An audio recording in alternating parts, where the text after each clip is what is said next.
প্রত্যেকটা মানুষের লাইফে ব্যাকআপ দরকার আছে, রাইট অর রং? এখন কথা হচ্ছে ব্যাকআপ দরকার আছে, এটা ঠিক আছে। এখন ধরেন আপনি এখানে আসছেন, আপনার কাছে কথা শুনে মনে হয়েছে যে ব্যাকআপ দরকার আছে। আচ্ছা, এরকম আমাদের লাইফে কখনো হয়েছে কিনা যে আমরা একটা ওয়াজে গেছি, ওয়াজ শুনতে গেছি, যাওয়ার পরে নিয়ত করছি যে ঠিক আছে আজকে ওয়াজটা শেষ হোক, তারপর নামাজটা শুরু করে দিব। এরকম অনেকের চিন্তা হয় না ওয়াজে যাওয়ার পরে? তো এখন অনেকক্ষণ ওয়াজ শোনার পর যখন অনেক রাত হয়ে গেছে, ঠিক আছে অনেক তো কষ্ট করলাম, আচ্ছা ঠিক আছে ফজর থেকে নামাজটা কি করব? শুরু করব। ফজরে তো আমি আর সজাগ নাই, তখন কোথায়? ঘুম থেকে উঠে দেখলাম যে 8টা বা 9টা বাজে গেছে। ও আচ্ছা যাই হোক, আজকে যেহেতু ফজরটা পড়তে পারেনি, দুপুর থেকে জোহর থেকে কি দুপুরে দেখবেন আইসলামিতে আর কি হয় নাই, করা হয় না। এইভাবে দুই একদিন চিন্তা ভাবনা করবেন, দুই একদিন পরে চিন্তা করবেন না এখনো তো বয়স হয় নাই। কথা ঠিক কিনা? আচ্ছা, তাহলে এখন আপনি কিন্তু ওয়াজে থাকা অবস্থায় নিয়ত করে ফেলছেন যে নামাজ শুরু করে দিবেন, কিন্তু পরে নিয়তটা চেঞ্জ হলো কেন? পরিবেশগত কারণে না, কারণ প্রত্যেকটা ভালো কাজের পিছনে শয়তান লাগানো আছে। কারণ হ্যাঁ, আপনার ডাইভার্ট করার দায়িত্ব আল্লাহ থেকে নিয়ে আসছে, আপনি আপনার চিন্তা করছেন সে তার দায়িত্ব পালন করতেছে। তাহলে ওইখানে কে জিততে গেছে? হারছে কি? এখন এই যে আপনার পরিবারের আর্থিক নিরাপত্তা, আর্থিক ব্যাকআপ আপনি তৈরি করবেন, আপনি নিয়োগ করছেন এখানে আসার পরে, কিন্তু এটার পরেও শয়তান থাকবে না? থাকবে কিনা? এখন বিষয়টা হচ্ছে আপনি নিয়োগ করার পরে যখন গিয়ে একজনের সাথে শেয়ার করবেন, সে বলবে ভাই এতদিনে আপনি বাসটা খাইতে গেছেন, এতদিনে কি আমি কত আগে বাস খেয়ে বসে আছি।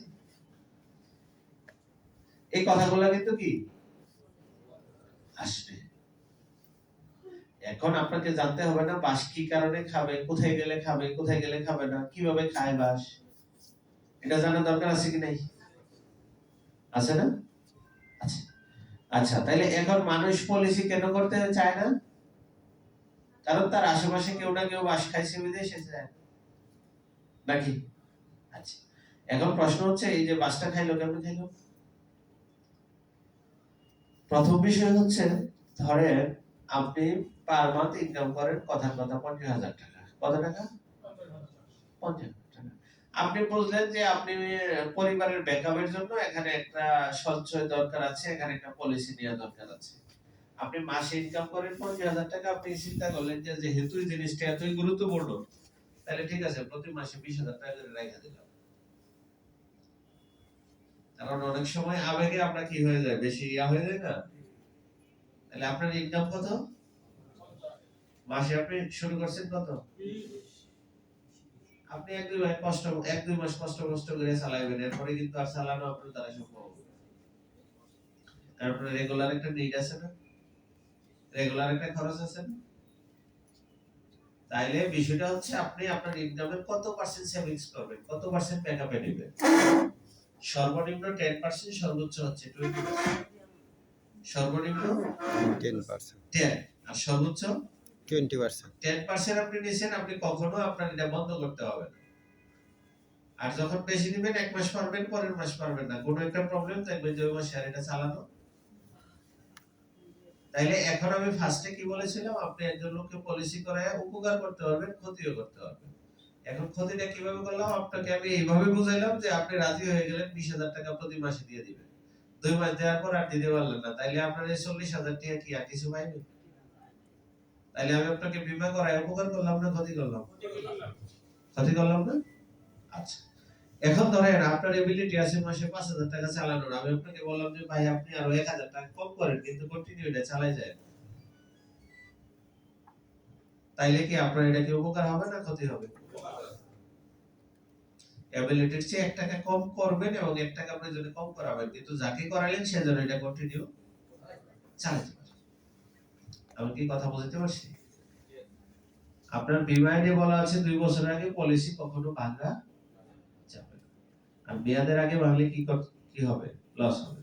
এখন বিষয়টা হচ্ছে, ধরেন যদি কেউ মনে করে শুধু সঞ্চয় করবে, কি করবে? সঞ্চয় করবে, তাই শুধু সঞ্চয় করার জন্য বীমা না, শুধু সঞ্চয় করার জন্য হচ্ছে ব্যাংক। কেন আপনি যে কোনো মুহূর্তে ব্যাংকে কি করতে পারবেন, নিয়ে আসতে পারবেন। তাহলে এখন আপনি ব্যাংকে না করে ইন্স্যুরেন্সে কেন করবেন? এটা প্রশ্ন আসে কিনা? আসে না? আসে। ধরেন ব্যাংকে আপনি প্রতি মাসে 10,000 টাকা করে একটা ডিপিএস করলেন। কত টাকা? 10,000 10 বছর মেয়াদে। তাহলে 10 বছরে আপনার 10,000 করে জমালে 10 বছরে কত জমা হবে? 12 লাখ। কত জমা হবে? 12 লাখ। ধরেন 10 বছর পরে আপনি মেয়াদ শেষে এই 12 লাখ টাকা লাভ আসল সহ আরো 12 লাখ টাকা পাইলেন। লাভ আরো পাইলেন কত? 12 লাখ টাকা। তাইলে এখন 12 লাখে লাভ পাইছেন 12 লাখ। তার মানে কত পাইলেন টোটাল? 24 লাখ। আর আলফাতে আপনি 12 লাখ টাকা জমাইলেন, আপনি লাভ পাইলেন হচ্ছে 11,90,000। ব্যাংকে পাইছেন কত? আচ্ছা ভাই বলেন তো আপনি কোথায় করবেন ডিপিএসটা, আলফাতে না ব্যাংকে? না আমি তো আপনাকে বলে দিছি, যদি আবার কি, যদি কোনো ওয়ার্ড নাই তো এখানে।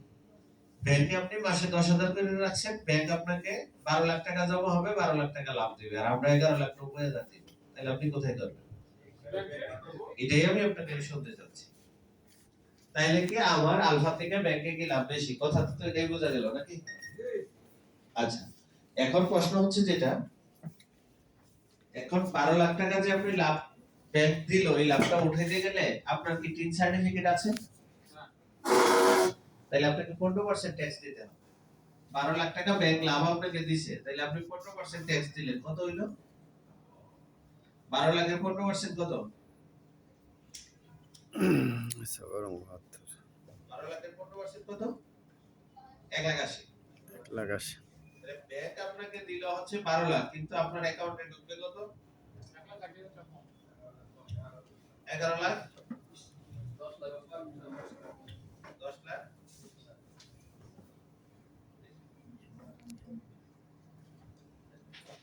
আচ্ছা এখন যদি আপনার টিন সার্টিফিকেট থাকতো তাহলে আপনাকে ট্যাক্স দিতে হইতো কত লাভের উপরে? 10%। তাহলে আপনার 12 লাখ টাকায় 10% কত হইতো? 1 লাখ 1 লাখ কি? 20,000 তাহলে 1,20,000 আপনার যাইতো, মানে হচ্ছে আপনি পাইতেন কত? 11 লাখ 80। 10 লাখ 80। 10 লাখ 80। তাহলে ব্যাংকে আপনি রাখছেন, আপনার টিন সার্টিফিকেট থাকলে পাচ্ছেন 10 লাখ 80, আর টিন না থাকলে পাচ্ছেন কত?